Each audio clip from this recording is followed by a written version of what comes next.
नमस्कार, मेरा नाम है सुनैना कश्यप और आप देख रही हैं KH लाइव हिमाचल। हिमाचल प्रदेश में वन भूमि पर अवैध कब्जों को लेकर एक बहुत बड़ा और अहम फैसला सामने आया है। हिमाचल प्रदेश उच्च न्यायालय ने राज्य सरकार को साफ आदेश दिया है कि 31 दिसंबर 2026 तक प्रदेश की सारी वन भूमि को अवैध कब्जों से मुक्त किया जाए।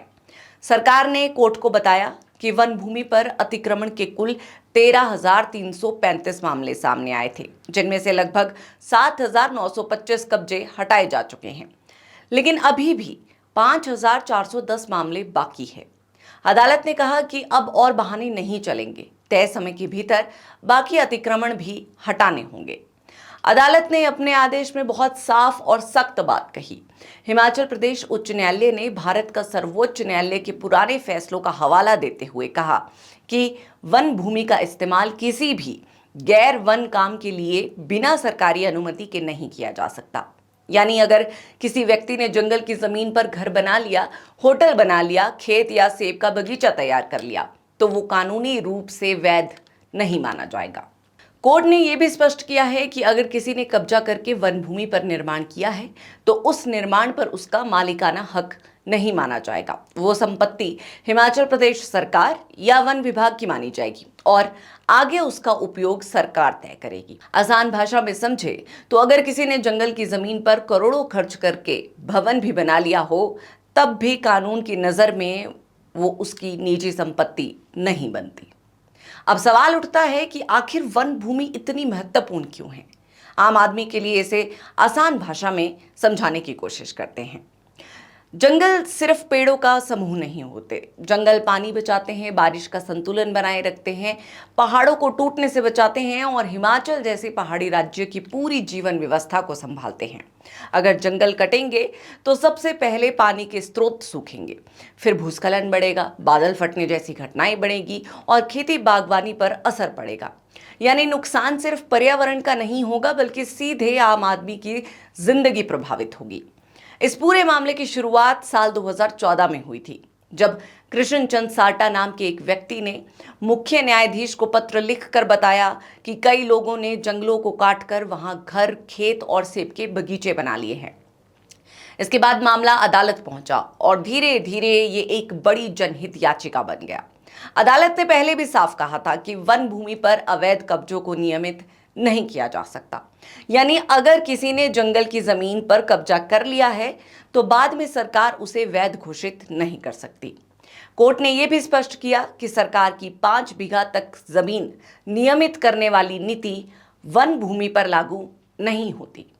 अब यहां सबसे बड़ा सवाल यह है कि आखिर इतने बड़े स्तर पर जंगलों पर कब्जे हुए कैसे। वर्षों तक कई लोगों ने धीरे धीरे जंगलों की जमीन पर कब्जा किया। कहीं खेत बना लिए गए, कहीं होटल बन गए, कहीं सेब के बगीचे तैयार हो गए।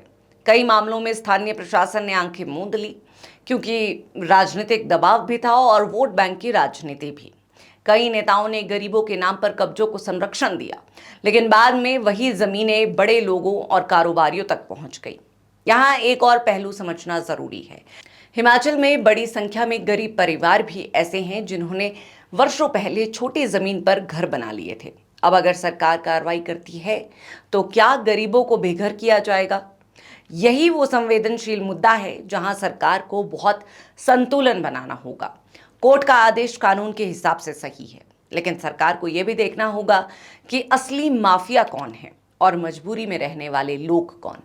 अगर कार्रवाई सिर्फ गरीबों पर हुई और बड़े रसूखदार बच गए तो ये न्याय नहीं कहलाएगा। अब इस फैसले का राजनीतिक असर भी समझिए। आने वाले समय में ये मुद्दा हिमाचल की राजनीति में बड़ा विषय बन सकता है। विपक्ष सरकार से पूछेगा कि इतने सालों तक कब्जे क्यों बढ़ते रहे। सरकार कहेगी कि वो कोर्ट के आदेश का पालन कर रही है, लेकिन असली चुनौती जमीन पर कार्रवाई की होगी, क्योंकि जिन लोगों ने वर्षों से कब्जे किए हैं वो आसानी से हटने वाले तो नहीं हैं। कई जगह विरोध भी हो सकता है, राजनीतिक दबाव भी बन सकता है। पर्यावरण के नजरिए से देखें तो ये फैसला बहुत जरूरी भी है। हिमाचल पहले ही प्राकृतिक आपदाओं का सामना कर रहा है। हर साल बारिश में सड़कें टूटती हैं, पहाड़ खिसकते हैं, बादल फटते हैं। विशेषज्ञ लगातार कहते रहे हैं कि अनियंत्रित निर्माण और जंगलों की कटाई इसकी बड़ी वजह है। अगर अब भी जंगल नहीं बचाए गए तो आने वाले वर्षों में स्थिति और भयावह हो सकती है। इस पूरे मामले का सबसे बड़ा संदेश यही है कि कानून से ऊपर कोई नहीं, चाहे आम आदमी हो या रसूखदार, वन भूमि पर कब्जा करना गैर कानूनी है।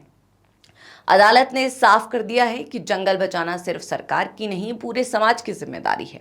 आने वाले महीनों में देखना होगा कि सरकार इस आदेश को कितनी गंभीरता से लागू करती है और क्या वास्तव में बड़े कब्जेधारियों पर भी समान कार्रवाई होती है या नहीं, ये बड़ा मसला है।